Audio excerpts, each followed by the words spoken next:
Y finalmente Platense le ganó al Sportivo Italiano por 2-1 en Vicente López, en un partido donde el Calamar consiguió la diferencia en la primera parte y después la mantuvo como pudo en el segundo tiempo. En esa primera etapa Platense lo ganaba porque en estas 4 fechas hubo un solo jugador de la mitad del terreno hacia adelante que demostró que puede ser diferente. Y fue Emiliano Romero. En algún momento del partido estábamos viendo la peor telenovela centroamericana de las 3 de la tarde por lo mal que se estaba jugando ese partido y cambiamos de golpe, cambiamos de canal y invocamos el film ganador del Oscar porque Emiliano Romero sacó un derechazo sensacional marcando un golazo fantástico con una parábola de esas que uno va saboreando en el aire, que la ve rolar así y pasa la lengua por la comisura de la boca para humedecerla y aprestarse a gritarlo. Así fue este golazo de Emiliano Romero en la primera parte. Inmediatamente después del gol de Romero, entre los 20 y los 30 minutos de esa primera etapa, Platense apretó bien duro a su rival contra la valla de la Roca y mereció largamente aumentar con claras situaciones de Romero, de Ceballos, una palomita de Chavarri, pero Platense no lo pudo liquidar en ese lapso del partido y entonces Italiano se lo terminó cobrando. Y se lo terminó cobrando con un frentazo de Blanco que terminó en el fondo de la red, en el ángulo derecho defendido por Hernando. Claro, Platense tenía problemas en la zona de Zunino, que era una invitación para pasar al ataque, tanto sea porque el lateral no se sentía cómodo en esa posición de precisamente el lateral volante, aunque también falló bastante jugando de lateral en sí contra All Boys. En realidad el nivel bajo de Zunino tiene que ver con la posición, pero también con un nivel que está bastante por debajo de lo hecho por el defensor con referencia al semestre anterior. Y después, Platense, cuando comenzaban los murmullos, apareció a los 42 minutos de la primera parte un sensacional centro de Romero, llovido, con rosca endiablada, como un cuchillo en el corazón del área, y apareció el cabezazo de corazón a corazón, ¿sí? Porque el frentazo del Pocho Escatolaro vino con el corazón en la mano, un testazo tremendo, fuertísimo, que dejó congelada cualquier intención de la Roque de poder atajar ese remate con la cabeza. Pero claro,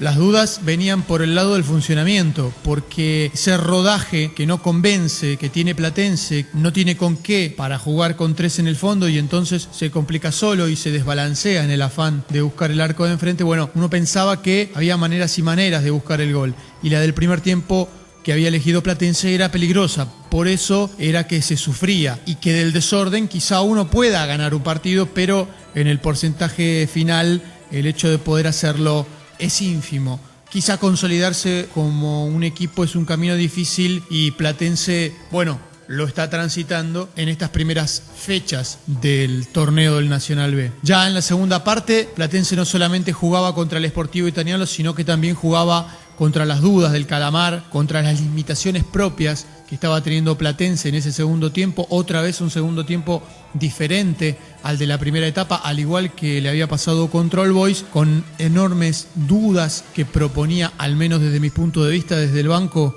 el entrenador, y contra, bueno, el ya remanido e indomable comentario de un indomable terreno de juego en Vicente López. Al fin y al cabo, eran demasiados rivales y sin embargo Platense lo seguía ganando porque Romero, que había sido el mejor de Platense del torneo, de la mitad de la cancha hacia adelante, marcó su gol e hizo marcar el segundo en la cabeza de Escatolaro, como les decía recién, y porque el mejor del torneo de Platense, de mitad de cancha para el fondo, o sea, el Gallo Duarte, salvó las papas calientes en el área de Hernando, que también tuvo una actuación interesante a la hora de quedarse con balones importantes. Kusenka, en algún momento de la segunda parte, comenzó a hacer cambios que resultaron intrascendentes por el costado derecho con el ingreso de Fuente y la salida de Chavarri, cuando el gran problema Platense lo tenía por el costado izquierdo en la posición de Walter Zunino, como habíamos hecho referencia hace un instante. Poco había pasado hasta allí, hasta el minuto 24 de la segunda parte, todo era muy tosco, todo era muy desordenado, se pegaban, se olvidaron de la pelota, se olvidaron de todo, el fútbol se hizo grosero.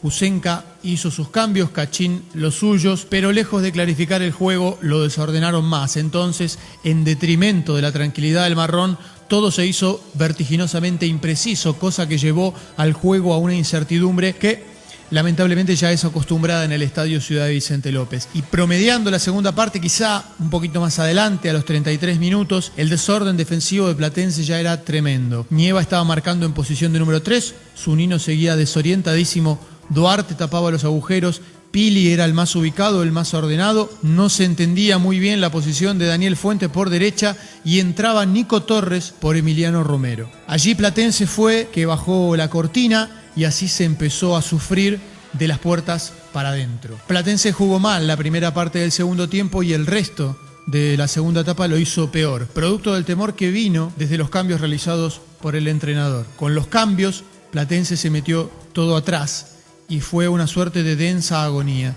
El marrón había ganado en el resultado, pero había perdido desde lo técnico y desde lo futbolístico. Arriba quedaban solo Ceballos y Pablito Rodríguez. En los últimos 15 minutos del partido, vale dejar en claro que Platense retrocedió, lógicamente, con los cambios que realizó el entrenador, quien después, estirando sus brazos, estrepitosamente trataba de sacar al equipo que ya no tenía jugadores con qué salir de la cueva. Léase que Platense había formado la línea de fondo, la misma desde el primer minuto, y después ya en la mitad de la cancha tenía jugadores como Fuente por derecha, el doble 5 con Escatolaro y Martina y Nico Torres por izquierda. Entonces, lógicamente, la consigna había sido todos a defender, por lo menos desde lo que transmitió el equipo en la cancha, y Platense fue fiel reflejo entonces de la contradicción discursiva del entrenador.